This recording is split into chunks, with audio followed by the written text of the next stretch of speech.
So we've got, first of all, Pete Goss MBE, who's described on the slide, I see, as a West Countryman. It's very difficult to describe Pete because he's done everything: sailor, adventurer, business person, you know, done a bit of everything. But we're very grateful for you taking time out to join us, Pete. And over to you. So Olivia, if you want to share, and I'll stop talking. Can you? Cool.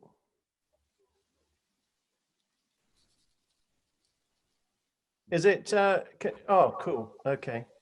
Can you hear me, Stu? I'm going to use you as my, oh, cool, cool. Fat old Cornishman is a good, is a good description at the moment. And sadly, time ticks on, doesn't it? Right, Happy New Year, everybody. I don't know if you know, Stu's a very good friend of mine of old, and he phoned me up and said, Pete, can you do me a favor? And so here I am, and it's a real pleasure. So I've been asked to talk about Plymouth, past, present, and future experiences, hardships, significant voyages. And I've got 15 minutes, so I just thought I'd bash out what first came to my mind and a few reflections really against my experiences. And can I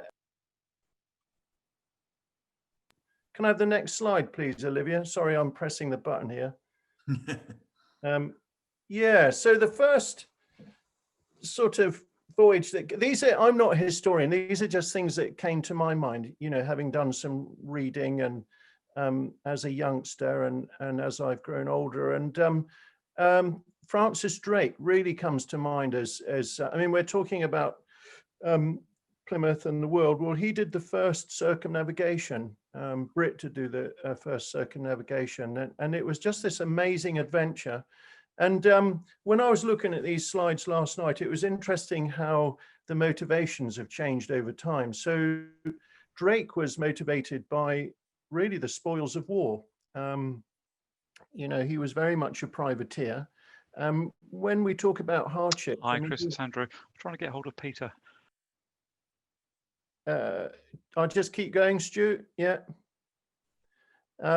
So spoils of war, he was a privateer. When you talk about hardships, you know, back then he set off on this voyage with 4 ships and 164 men. The trip took him 3 years. It's really worth reading. It's incredible. And it concluded with 1 ship, the Golden Hind, and just 59 men. So very basic maths. They lost 1 person a week for 3 years. And when you look at those odds, you think they're pretty staggering. But back in the day, they were accepted. As a book, I have to recommend to you, which is Nathaniel's Nutmeg. And nutmeg back around this time was the most valuable commodity in the world. And they used to set off on these voyages, and you signed up with risk. You signed up as a crew member. If you survived and you made it back, then you were a very wealthy man. So it wasn't uncommon to 5 ships to set off with double crew on all of them. And as people died, they would scuttle ships and perhaps end up with 1. And that was perfectly accepted. So it's very interesting how the motivations change over time and also the odds improve. Can I have the next slide, please, Olivia? So obviously the Mayflower, we all know the story of the Mayflower, but if you look at the Mayflower, she's actually a very seaworthy ship. And you know, I've been on, it's funny, Tracy and my wife and I, we've been cruising for 2.5 years, and we went on to the Mayflower that sailed over there, you know, the replica, and looked at her out in the yard, and they were really good, strong, safe ships. Not good to windward. That vessel took 2 months to sail to America.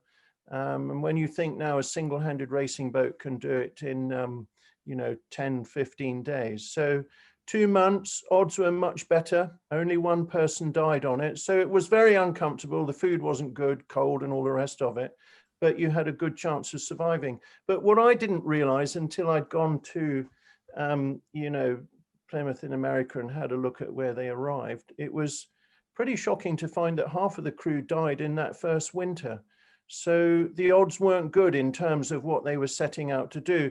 And they weren't motivated by war or spoils. They were motivated by religious persecution. So it's a fascinating story. And I can't wait to when things open up and I can go and see this new thing in the museum. Let's have the next one, Olivia. I am ad-libbing this a little bit, but the other person that then came to my mind, just really jumping on, was Sir Francis Chechester, who was an absolute hero of mine. I can remember my mum and dad reading his book to me when I was a boy.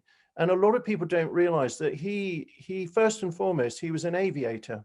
He was a cartographer. He was a brilliant navigator, and he developed navigation systems for pilots, which then rolled on and became the norm. And he was a great adventurer. I mean, he sailed this de Havilland to Australia. And one of the things he did was he was, they're quite crusty, some of these organizations. And in terms of navigation, he was challenging some of the traditions. And he came up with this new way of navigating. Everybody said it wouldn't work. So he set off and flew to a small atoll out in the ocean with only enough fuel to get there, on the basis that if my theory doesn't work, you won't see me again. And of course he did find it. But, really interesting man. And he's often remembered as a single-handed sailor, quite rightly, but he didn't take up sailing single-handed till he was 57 years old. So he was a real old timer when he took up his sailing, and of course was the first man to sail around the world single-handed. But when you look at him, you can start to see now different technologies and sciences beginning to merge. You've got a sailor and an aviator, and using innovation and development is drawing those two separate worlds much closer together. I mean, in terms of motivation, it's very different now. He was really motivated by adventure, and just a fantastic man. Let's go for the next one, Olivia, please. What have I? Oh, well, there you go. That's me. Very lucky, doing a single-handed round the world race on, well, it's not actually, there's two of us on the boat. I don't know if you know, I rescued a Frenchman, and after the race we did a two-handed transatlantic together just to put that thing to bed. But if you look now at motivations, I mean, the motivation to do the Vendée Globe is really competition. I mean, it's still about adventure. I mean, my projects sit on adventure, challenge, innovation and technology, but you can see now the whole thing is changing. This is about very fast, using electronics, using lots of innovation to make the best use of the limited resource on the boat, which happens to be the person. So suddenly in the old days, the limited resource wasn't, the person. They set off with hundreds of people, and now we're setting off with one. And, he was really, that was inspired by Chichester and a Plymouth sailor. But before I go on, can we have the next slide? I thought I'd just step back in time a little bit and touch on Spirit of Mystery, because that really taught me, completely changed my perception of the past. And it's very easy to look at the past with a slight sense of arrogance when you see where we are today. But anyway, in a pub, I stumbled across this story about 7 Cornishmen who sailed to Australia in 1854, very much driven by hardship, and this tiny little boat. And it was a wonderful story. And I'd kind of thought at the time, well, it's all a bit of a myth. And when I hang up my Sue boots, I'll do some research and find out the real facts behind it. But through a quirk of circumstances, got under the skin of this story and fell in love with it, and decided to turn this story into something that was real, because 1854, it was the smallest migrant ship to sail to Australia. Modern sailing as we know it today, Joshua Slocum is held up as the forefather. Well, he was 10 years old when these 7 men set sail to Australia, and they were driven by hardship. So I was drawn to the adventure, but also the romance, what pushed them from Cornwall and what drew them to Australia. So a very different motivation here. It was hardship. And we built this boat, set off, huge respect for them before we left. And it was tenfold when we arrived. But one of the interesting things I found was that in sailing the boat, that they were great innovators. I mean, when you look at that boat, it's 37 feet long, but it has a 60-foot sail plan. It has unstayed mast. When they used to go fishing, they had bulkheads either side of the boat, and they would head out to sea with an empty boat and put loads of rocks or ballast up to windward. And as fish came on the boat, they chucked the rocks off. Well, so here you have a movable ballasted boat, which is what we all hold up nowadays as being really good ideas. So I think my reflection there was that they were just as innovative as we were, but what they were held back by was materials and information. You know, navigation was the real problem that they faced. Let's have the next one, please, Olivia. I mean, it was a brilliant boat. As we were sailing across the Southern Ocean, our last big storm, funnily enough, this was the storm I knew if we could get through this one, we would be fine. And it blew for 48 hours, massive seas built up, and we got hit by a freak wave. We were rolled upside down. And funnily enough, my brother-in-law, who's in the picture there, his leg was broken. So it was not a good experience. But I can remember I was in the hatchway and being hit on the head. Then just, it felt like standing in a storm drain with water pouring down and trying to fill that area up, because I knew with this water coming in, you know, it wasn't going to be good at all. And started to see stars as you lose oxygen, and then a bit more light, and then foam, and I took a deep breath.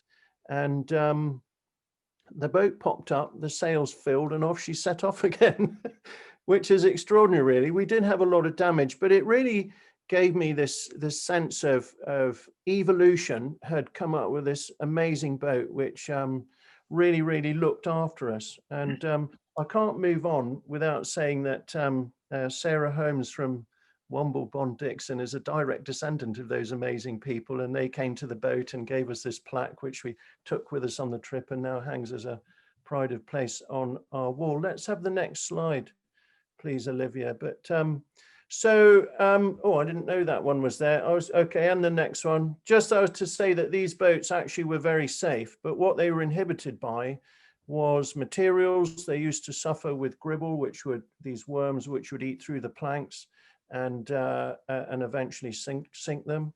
They suffered because they couldn't go to windward. So if they were on a lee shore, they could very easily get lost on the rocks. And they really suffered with navigation and time. And this was something, this is navigating on Spirit of Mystery, which I'd never really done. I'd done it for safety reasons, but it's very good until you don't have sunlight. So if you're going along that Southern Ocean trip, you can have weeks without sunlight. So everything is dead reckoning. And those were the things that really gave these people issues. So I'll have my final slide.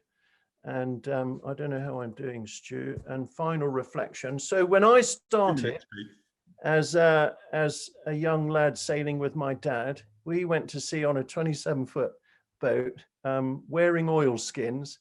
And I can very remember Dad being chuffed to bits. He'd gone to Bogey Nights and he bought an old World War II beamy loop RDF, this grey box with a big loop on it. And we had a pencil line on the table, and you had to line it up with that pencil line, which was fore and aft. And then we used the beamy loop to pick up Plymouth Sound. Plymouth Sound was the best signal, and it was best place. And we would use that to sail into Plymouth or find Plymouth. So if you think that when I was younger, this boat here now is an amazing little boat. It's all composite materials. I've been involved with Musto developing clothing. Paul Larson and I did a race around Britain, and we lived up there. We could eat up there. We would sleep up there. I had a tablet, which with Bluetooth, I could do emails. I could pick up weather information. And so you look at that amazing leap that has gone, and the changes in motivation, really. And that sets me up, I think, to, I guess, hand over to the next speakers and the future. And if you think, I think the future is so exciting, and this Mayflower autonomous ship is just thrilling, and what it's doing and what that technology will do for all of us. And if you go back to Chechester and these two merging things, these autonomous electrical flight, well, who could not be excited by that? I just think it's brilliant. So it's good to see old Chichester's efforts bearing fruit. And I think I'll stop now, Stu, if that's all right. And I just wish you all a very good new year. It's going to be a good year this year. I feel it in my water. It's seldom wrong. So let's all make the most of it. Thank you, Pete. Absolutely fascinating. I took a lot out of that, and particularly around your reflections on the motivation of these people to do it. And Pete very kindly allowed me to interview him for our podcast series, and I sort of touched a little bit on motivation in that, but I wish I'd had longer to ask you about it. If we get a chance in the Q&A session, I'll tell you about Pete giving me a fantastic experience, but also a bit of a scare at the same time around that spirit of mystery thing when I was out in Australia. But without further ado, I will hand over to Brett Fainer from MSubs, who's going to talk to us about the Mayflower autonomous vessel. So this is at the cutting edge of current technology and of Plymouth as a gateway to the world. Brett, are you there? I am. Can you hear me? Yes, we can. Thank you. Thanks for having me. Thanks for that fantastic presentation, Peter. I don't think mine will be anywhere near as exciting. Certainly, our vessel won't have anybody on it that could be put at risk out at sea. So we're not trying to make that a thing of the past. I think that's still very, very important, actually, just for people's mental health to be able to do those things. But yeah, slightly different vessel. So nobody on it, as it says.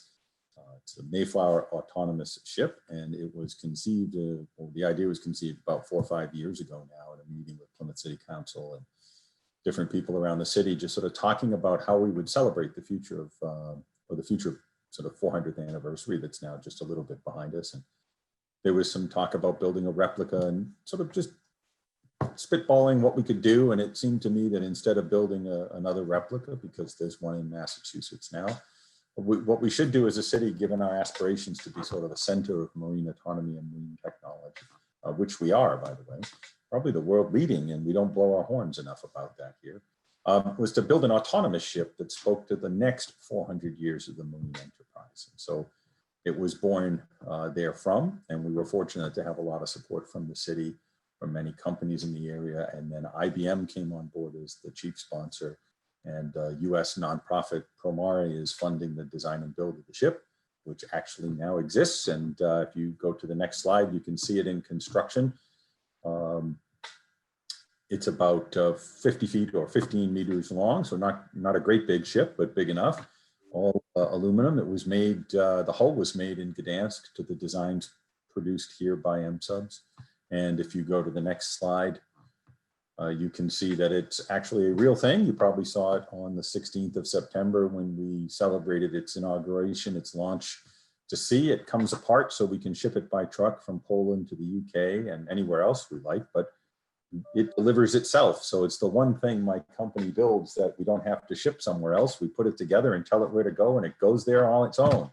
So it's designed as a research platform for a variety of things. So it will do research, cutting edge research into AI and machine learning systems. So it's driven by what we call an AI captain that MSubs and our new spin-out company, Marine AI, here in Plymouth has been developing with NVIDIA and IBM for the last several years. And that will not necessarily replace a person, although we know people on this vessel. We think about AI more as augmented intelligence. So by building automated vessels or autonomous vessels, we can reduce the cost to go and collect data about our ocean and about our climate, and we can reduce the risk. And so we have an AI captain that goes out and drives these ships and doesn't get tired and doesn't get fatigued and doesn't get distracted and can stay on mission for weeks and months on end.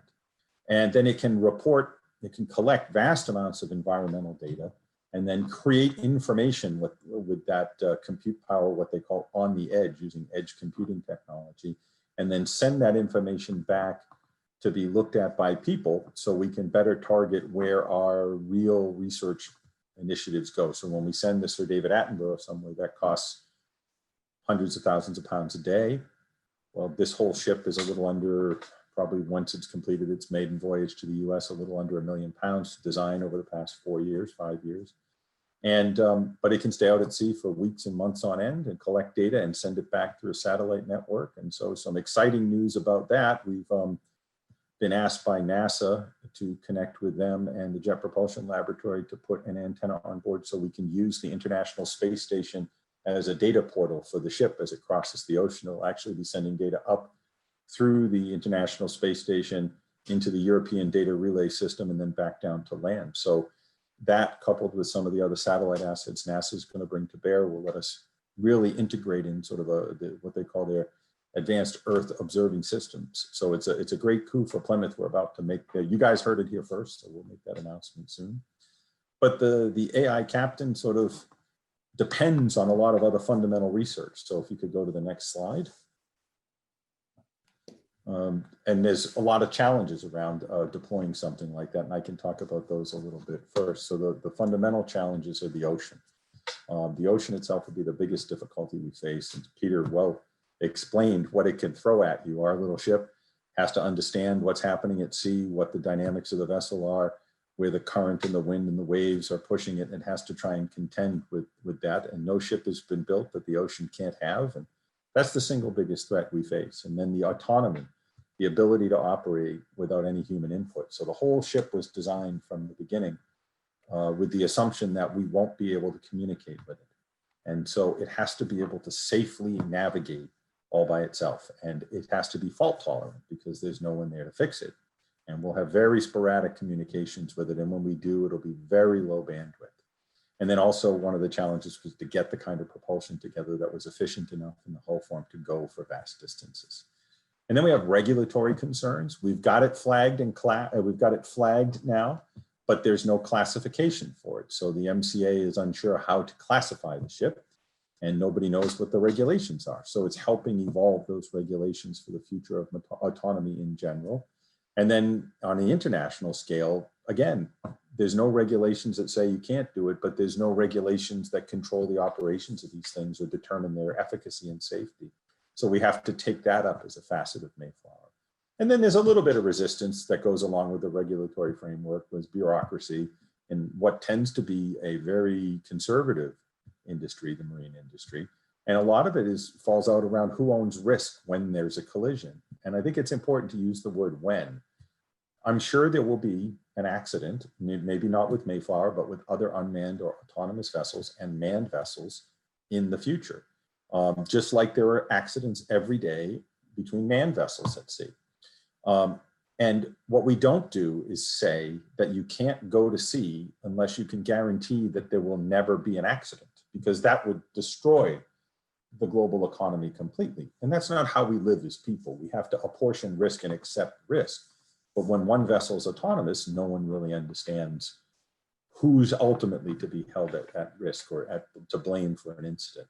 Fortunately, GUARD Maritime Insurance has gotten so excited about it that they've insured us against risk up to 10 million pounds and provided the world's first general and third-party liability for an autonomous vessel, because they think this is a future market and it's worth that risk to them. So they've been able to help us move forward. And can you go to the next slide, please?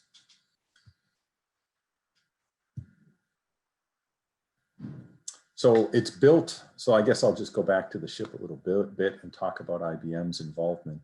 And we're working with them to try and help them see their path to coming down to Plymouth and opening up sort of a center of excellence with us on the development of marine autonomy. So that's kind of in the works right now with some other partners, but we depend largely on their technology platform. So Visual Insights lets us make models of the world using optics. We use edge computing and management, so that 5 years ago, we couldn't have done this, but now the compute power is so small physically, the footprint and the power requirements, we can actually fit it all in the ship. And by the time we leave in April, we're already behind the curve in terms of compute power. It's moving very fast, and we're fortunate to have them as partners because they and NVIDIA keep feeding us new things. In fact, we can't keep up with how much technology they're offering us. And then we work with their weather company to integrate the satellite systems that do predictive weather modeling, so we know where we're going and we can avoid it. And we have a very powerful supercomputing kernel here at MSUBs, the AC922s that we use to make models of the environment, sort of digital twins, and all sorts of other products that come out of various financial sectors and medical sector and the defense industry from IBM that when all put together form what's called sort of a narrow AI system that is optimized to navigate a vessel safely. And can you go to the next one, please? And then with all that technology, one of the things that we have to build, and that's where the sort of USP is for what we do, is we have to teach the ship all about the marine environment. So we've set up over the last 4 years an array of cameras and radars and LiDARs and automated information systems and GPSs all around Plymouth Sound, so out on Mountbatten on the Breakwater Ford, at installations, private and public, all around Plymouth Sound, and been aggregating data for the last 5 years. And we use those millions and millions and millions and millions of images and all that data to create new libraries, or what they call a data lake, of objects that you'd find at sea, from boats to paddle boarders to sailboats to aircraft carriers to buoys and to swimmers, right? Very difficult thing to see in the water, a person swimming. And believe it or not, it's difficult. And we create these sort of very resolute, curated models that underpin all of autonomous technology. And so these are actually things that we can now commoditize. And so we're selling models and data to other people who are trying to develop similar systems. And it's an infinitely renewable resource, and it's a resource that through deep learning technology has to be constantly refined. Can you go to the next slide? And as I said, we have this sort of infrastructure in place. There's the two red circles that indicate the two most important centers we have where we're aggregating data. And we backhaul that up until recently on a private Wi-Fi network, but now that Plymouth Sound is becoming having a 5G enabled smart sound system, we'll be able to take advantage of that and take down our Wi-Fi network and instead team through MBTC and PML and utilize the 5G network to facilitate ongoing research in autonomy and AI systems at sea. So it's a huge enabler for us, and will enable us to move vastly more data faster and to work real time to both operate the ship and then to operate synthetic hazards within the real world, and then to operate a digital twin, and all those things happening simultaneously to test and to stress the software that helps the system navigate and identify hazards and improve its performance. So nowhere else in the world is this kind of thing happening. Thales is doing it, we're doing it. PML has an AI center now. There's a whole bunch of people in this area. A really odd collection, a deep and profound collection of expertise that's grown up here that I don't think most people in Plymouth realize even exists here. And it's something I don't think we say enough about, because it doesn't really exist anywhere else in the UK, and in fact, very few places in the world. And we seem to be a bit demure about shouting from the rooftop on it, but we use this infrastructure and this fantastic natural testing laboratory that Plymouth Sound presents us with to create, to demure, yeah, somebody, okay, maybe not demure. Maybe, yeah, I may be the only person in the last 100 years to put Plymouth and demure next to each other. So I'll take that under advisement. But it's a really interesting thing, because now we can start to develop smart ports, and all the knowledge we've gained about how ships navigate can be used to operate a port for autonomous vessels, for minimally manned vessels, for highly automated systems, for port, and integrate the whole logistics chain. So when a ship comes, what a ship has on it, what port, what berth should it go to, what resources it need at the berth, where does that stuff have to get delivered? We can sort of integrate that across a vast machine learning network now in a way that I don't think anybody else could. And very interesting opportunities opening up in this field in the future, especially with the development of OceansGate. Next slide, please. So once we have all that data, then we put all that software on the ship, and the ship can aggregate all the sort of things you see on the right side. So radar data, chart data, we can look at charts and determine where we are. I'm gonna go faster, I'm sorry. We can identify targets optically, and then we determine a safe path. We fuse all that data and generate optimal paths, and we can, the ship can think and dynamically replan its route on the fly. So we don't give it a course to go. We say to the ship, go to Plymouth, Massachusetts, and then it figures out how to do that by itself, looking at weather and hazards, and goes across, and we don't have to, we just check in on it periodically. And this is really where this is interesting now, is not just in autonomy, but we can put it on manned vessels. And so we can have it with a natural language processing system, so that the AI is always looking at what's happening, and it can talk to the crew so they don't have another screen to look at. And they can keep their head up and look out the window and understand what's happening to them, because we're having more and more collisions based on fatigue, but also what they call screen fatigue. There's been a proliferation of screens, and people on boats spend all their time looking at the screens and not looking at the scene. And they become less aware, and it's led to an increasing incident of accidents at sea. So we can do something with technology that takes away that burden and lets them get back to being mariners and augmenting their intelligence as ship captains. And so it's not just for unmanned vessels, it's a profoundly useful technology for general safety at sea and port management as well. And I think the last slide might be the next one.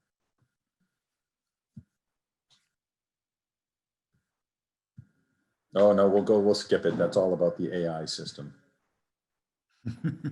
Yep, so just the last slide, sorry to have gone on so long. The ship itself is, for me, a robot and an interesting AI system, but really it's bristling with radars and cameras and satellite systems and inertial navigation and weather instrumentation and oceanographic instrumentation and hydrophones to listen to whale populations, and we'll be doing water sampling and sieving it on board and looking at zooplankton and phytoplankton and microplastics in the water. And all that data will be sent up to a portal managed by IBM called at mas400.com that will give away all the data we develop about the ocean for free to anybody that wants to use it for scientific endeavors.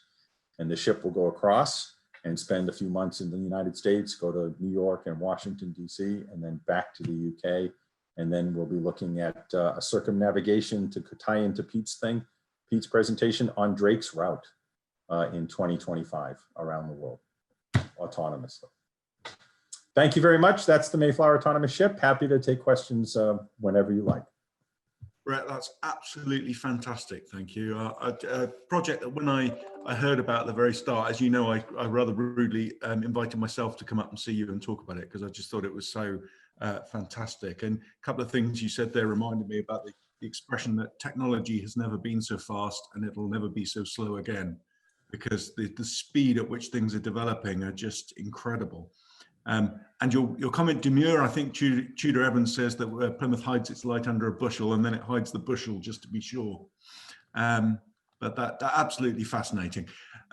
Right, I've got more I could say on that, but you're not here to listen to me bang on. And we're going to hand over to our last speaker, Yori Griffiths from Halo Aviation, who's going to take us to the future. And this is about electric autonomous vertical takeoff and landing aircraft. So are you with us, Yori? Yeah, I'm all ears. Thanks very much, Stuart. By way of introduction, I work for Halo Aviation, and I have a key responsibility with electric aircraft, or electric vertical and takeoff and landing, or eVTOL aircraft. Prior to this, I was in the British Army, had a full career there. I was a helicopter pilot, and I flew Lynx, Gazelle, and Apache amongst other aircraft. The title is Future Possibilities of eVTOL Aircraft. And I would contend that we're not talking about possibilities, we're actually talking about reality. And this is just around the corner. This isn't something that we're talking about in 20 or 30 years' time. This is not something of Star Wars background or Back to the Future. This is something that I think we're going to be seeing a lot quicker than many of us think. What I'd like to do literally over the next 15 minutes is to explore where the industry is and more importantly, what the opportunities are. Next slide, please. A quick bit about Halo Aviation and what we do. We're a helicopter charter management company with the largest fleet of Leonardo 109 and 169 helicopters in Europe. We're based predominantly in Dunsfold in Surrey, and we run charters throughout UK, Channel Islands, Scillies, and selected charters into Europe. And the final bullet there is probably most appropriate to pick up on, that we are already thinking electric, we're already talking electric, and through our Halo Electric program, we're looking to be one of the first eVTOL first adopters of this technology. Next slide, please.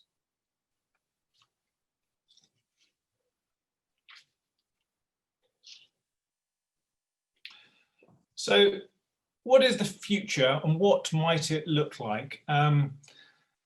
It will allow us to have a different approach to what we do.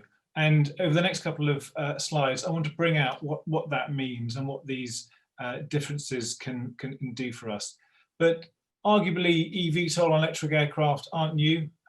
There have been a lot of the big hitters in terms of aviation companies who have already been working this for the last 10 to 15 years, as well as several smaller startups that have been particularly well funded, who have moved this technology on leaps and bounds. But it's really been the last couple of years, the last 2 or 3 years, where technology has allowed them to fulfill and carry out a lot of these programs and allowed them to flourish. Morgan Stanley, in a recent piece of research, talked about a addressable market of in excess of $1.5 trillion by 2040, and the consultant Roland Berger predicted that by 2050 there's going to be a global fleet of in excess of 160,000 air taxis. To put that in perspective, we've currently got somewhere in the region of 70,000 rotary wing helicopters globally today, so over twice what we have in terms of helicopters. And this whole industry is termed advanced air mobility, or urban air mobility if you're just talking about cities. And those 3 sub-bullets there talk about it being a new emerging industry to develop, operate new air vehicles capable of safe, reliable and low noise vertical flight, and that's key. We're talking about not only urban but suburban and rural operations, and these innovations will change the way that we move cargo and talk about moving people in the future. There's a couple more bullets further down on the slide there, which I don't think they've come out, but I'll just quickly talk to those. NASA also has a definition for advanced air mobility, and it talks about a transport system that moves people and cargo between places previously not served or underserved by aviation. And if you just hold that thought, I'll come back to that in a minute. This is all developing quickly, it's developing at pace, and I think you'll find that you'll start to see this technology being rolled out far quicker than many think. Next slide, please. I mentioned a step change in aviation, but why is this? Well, technology is allowing us to do far more things than we've ever been able to do in the past. Things like battery life. Battery life is increasing. We now use high voltage lithium ion batteries, which have got better charge rates, their cycle life is better, and also got greater capacity. What does this mean to us? Well, it means that you can fly for longer and you can lift more in terms of takeoff weight, which is key to making these profitable. In terms of safety, compared with a conventional gas turbine helicopter, eVTOL have far fewer moving parts than a helicopter. For a start, there's no powertrain. Batteries drive electric motors directly, and in turn these power rotors, or in some cases ducted fans. There's also increased redundancy. The bottom right hand corner of the slide there, you can see a multi-bladed volocopter there, and in keeping with many of the designs, it's not a single rotor, but it can be 4, 6, and in this case 16 different fans or rotors, and this builds redundancy into the aircraft, making it even safer. In terms of noise, the acoustic signature, as it says there, is reduced greatly. I mentioned there's no powertrain, so that reduces the noise significantly, and electric motors are far quieter than a gas turbine engine.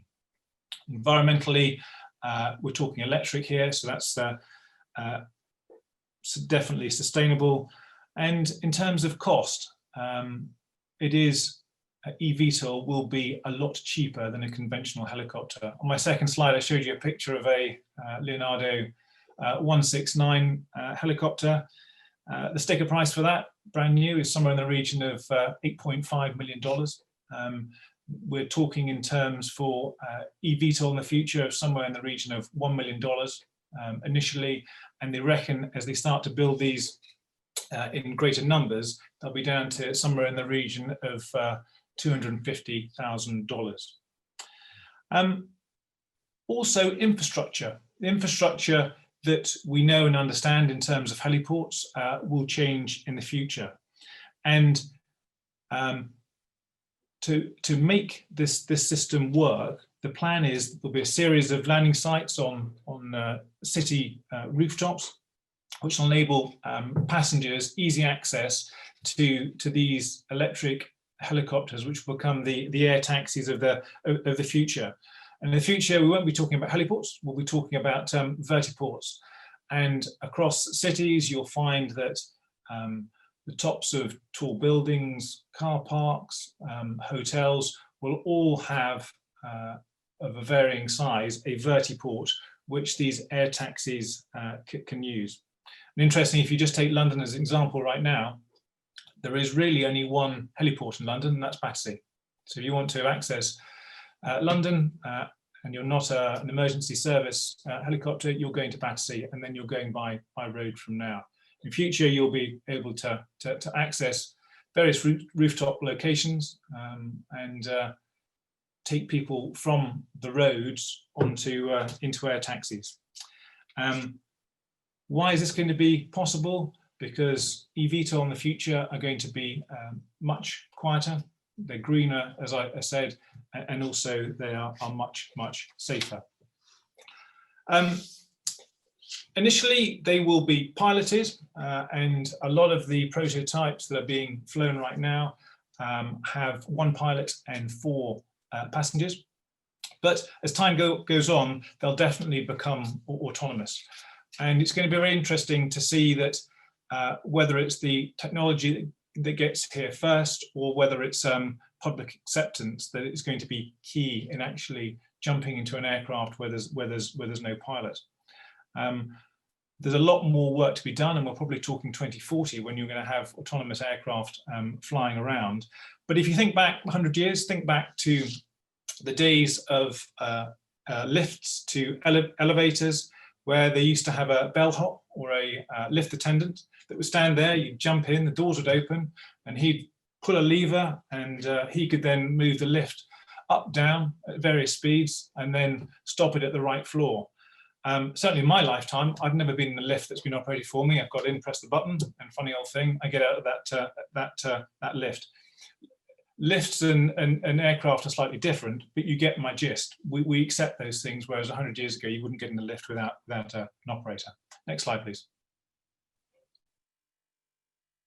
So where are we? What do we? Where's this business going? Well, in terms of manufacturers, the Vertical Flight Society, who catalogue all the various eVTOL aircraft designers, have over 300 on their books currently. Many of these are just blueprints. Many of these are just people who have got plans on the drawing board. However, there are some big hitters in there. The Boeings, the bigger companies like Airbus and Bell are all there, as well as a number of very well-funded startups in there too. Uber, the taxi firm that everyone will be aware of, they did some great work over the last 3 or 4 years, giving some structure to the eVTOL industry. From about 2016, they had a program called Uber Elevate, which sought to bring everything together. They are very good about their on-demand ride-hailing business, and what they wanted to do is do the same thing for air taxis. Yori Aviation is another large player who you will come to hear about in the future, based on the west coast of America. They've had over £1 billion in investment, and they were a startup that was formed as recently as 2011. 400 million came from Toyota. So you can start to see the car industry starting to get alongside this, because they can see where the future is going. Bell Helicopters, Bell Flights it's now called, are into it, as are Airbus and Volocopter.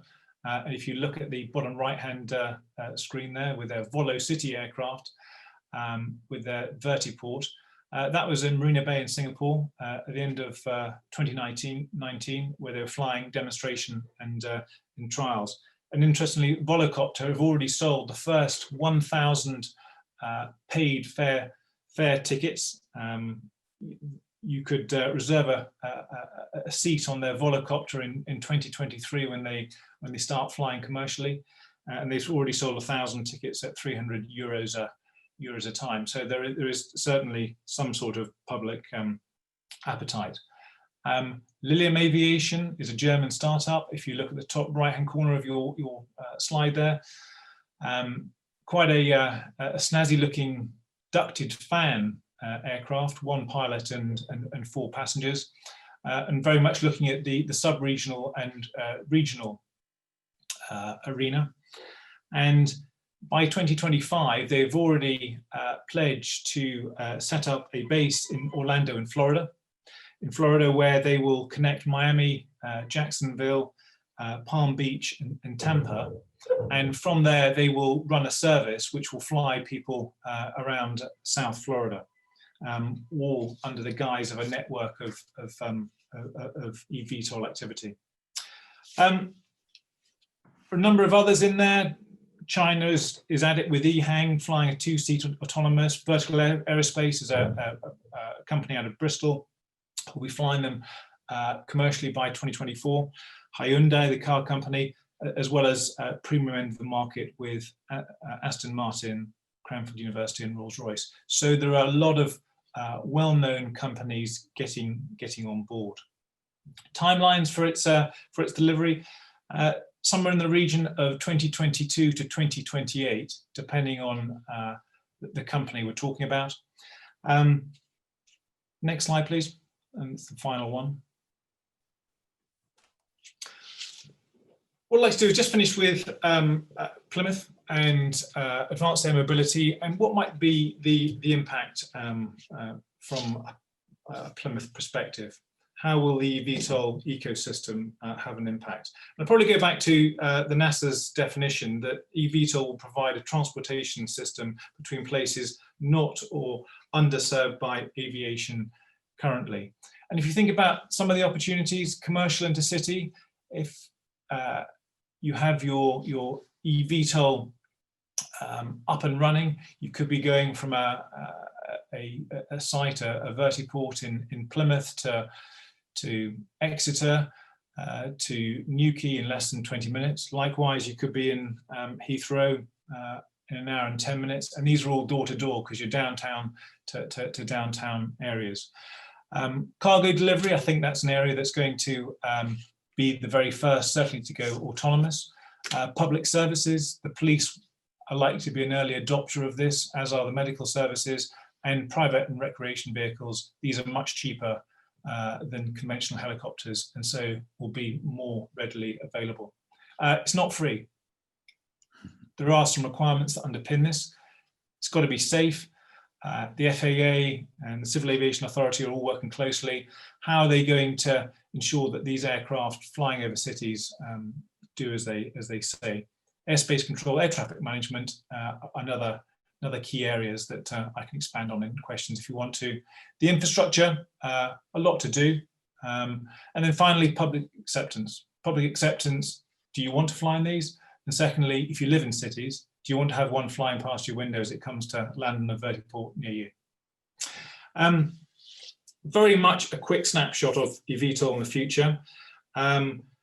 Hopefully, we can expand on the opportunities in question time. And to close the circle, I think Chechester probably would be proud, certainly with his aviation background in what eVTOL is doing. Thank you. Thank you, Yori. That was absolutely fascinating, and I am sure we are. I mean, I'd say let you into a little back behind the scenes thing with our events. I'm sure you guessed that sometimes we have questions poised just in case nobody asks a question, but I don't think that's going to be a problem today. I think we're going to have a lot of questions, and I will start off, if I may, and then if you want to ask a question, either put it in the chat or raise your virtual hand, and we will come to you.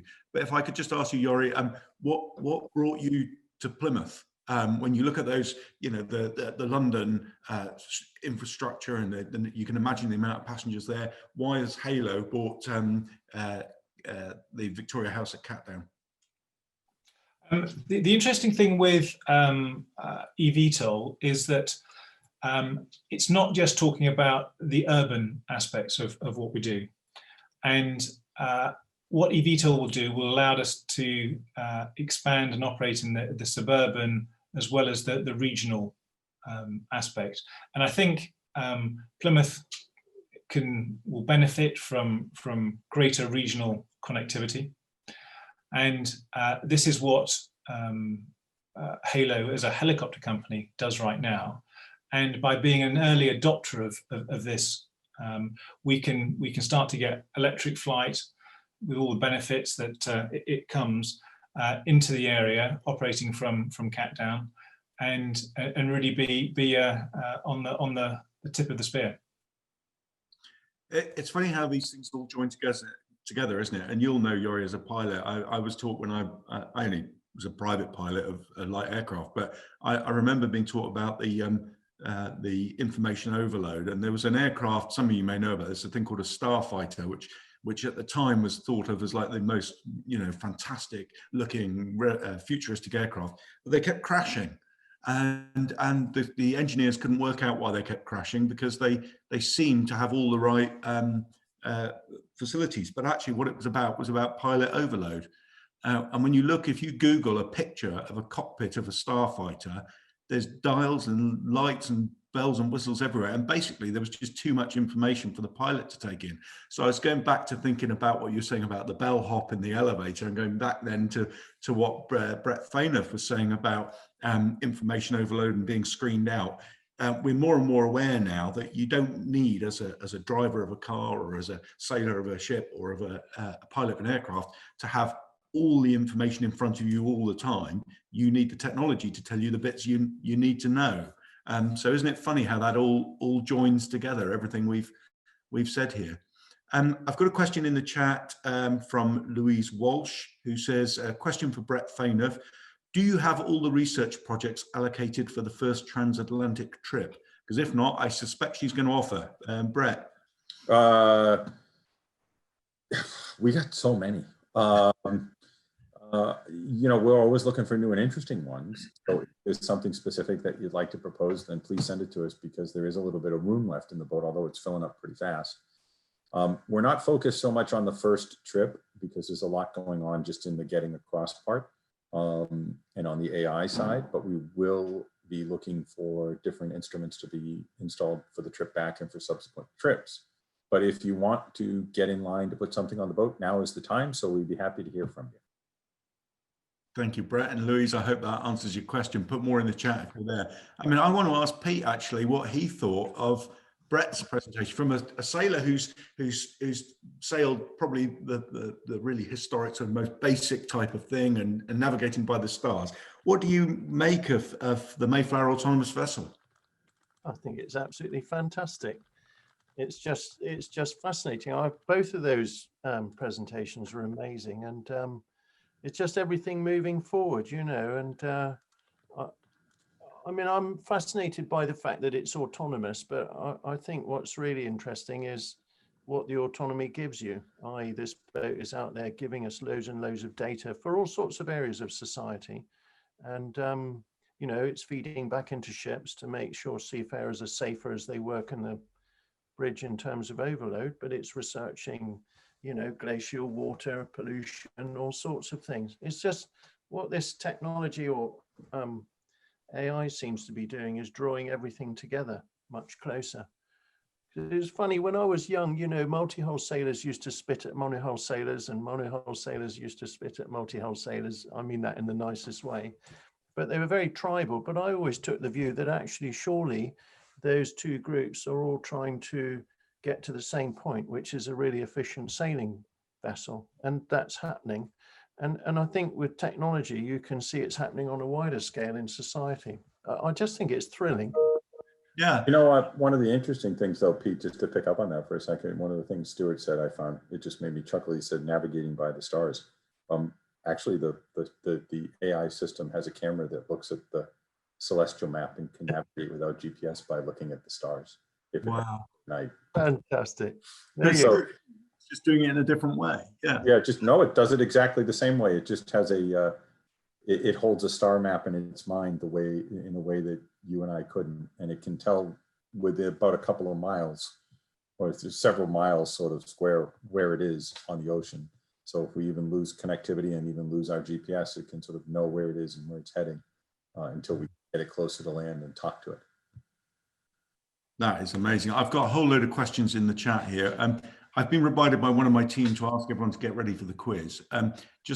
I am going to hold this Q&A on for a bit longer because firstly I overran, and secondly the second breakout time and wrap up of the quiz is probably more time than we need. So I'm going to keep this going because there's so many questions in here. I'll combine two, if I may, that have come to me privately in the chat for Yori. When does Yori think we might see eVTOL flights from Plymouth, and are any destinations planned over the next 5 to 10 years? And another question for Yori, was Plymouth attractive to Halo as it doesn't have a functioning airport? Taking each one in turn, when are we going to see eVTOL? The Chinese and EHang are already flying autonomously right now. They reckon they're going to go commercially in 2022, but I think it's going to be more like 2025 before we see a number of companies coming up with viable FAA, CAA endorsed products. So that's the rough time span for when it's going to come online. The second one, why Plymouth and why Cat Down, other than the great views and the location on the cliff tops there. It's an area in the southwest that probably could be better served, and I think that's what was one of the opportunities that we saw there, linking in with eVTOL, but gas turbine and traditional helicopters in the meantime, and the fact that it was an opportunity that doesn't come around that often, and that's one of the attractions to that site and that location. And I'll come to Richard Stevens in a moment. He's put a question in the chat and I'll ask him to ask it direct to you. But someone else has also asked, Yori, do you think that the rapid development of autonomous flight should factor into the use of Plymouth Airport in the long term? Autonomous is going to come, but it's the issue after next. I think we're talking late 2030s, 2040 before we see true autonomous flights. And if it is truly autonomous, it can go and land at your local vertiport. It will land where you're told to do, depending on the algorithms and all the things that you've put into the computer to take you there, whether that's an airport or ideally you want to go to the rooftop nearest you. That's where you will really start to see that the benefits of these flights. It's a flying car effectively, and will get you where you need to be, rather than a hub which may be on the outskirts of a conurbation, and that's where it really comes into its own. Thank you, Yori. We have two more questions, so I'm going to hand over to Richard to ask his, and then I'll go to Mel Tiley, and that'll probably be enough for now. But I think we'll have more time after the breakout quiz for more questions if you'd like. So, Richard, would you like to ask your question?